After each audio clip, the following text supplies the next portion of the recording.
Почистване на DPF филтър без да се демонтира от автомобилът. Пушекът, който виждате, не идва от двигателя. Това всъщност са изпарения или пара, причинени от химичните елементи, с който чиста самия DPF филтър.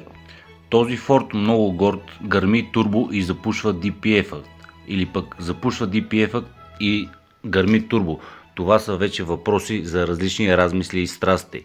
Ако имаме определени проблеми по двигателя, като нередовно запалване на горивната смес или пък доливаме литър масло на 1000 км, ще запуши DPF системата. Диагностиката, която правя, е насочена към състоянието и поведението на DPF системата.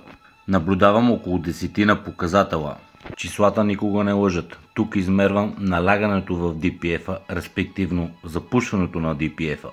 Стойностите ги чета директно от DPF-а. Да, казах 15 пъти DPF, ама що да правиш? При idle или ниски обороти имаме около 90 милибара налагане. Надявам се, че ще го свалиме под 20. При 3000 оборота нещата стават интересни. Уредът не може да ми хване налагането. Целта тук е да свалим налагането под 90 при 3000 оборота.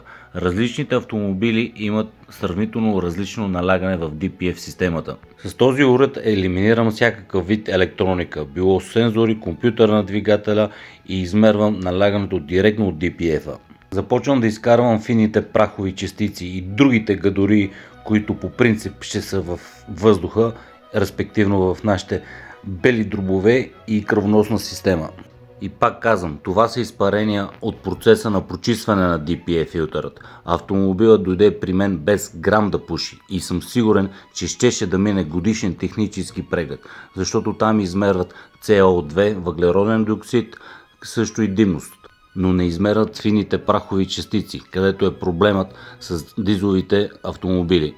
Нека видим резултатите след почистването. Имаме около 9 милибара при idle, ниски обороти и под 40 при 3000 оборота. Обявявам мисията успешна. DPF-ът е почистен. Ако имате нужда от моето обслужване, ще ме намерите в Благо, Евград.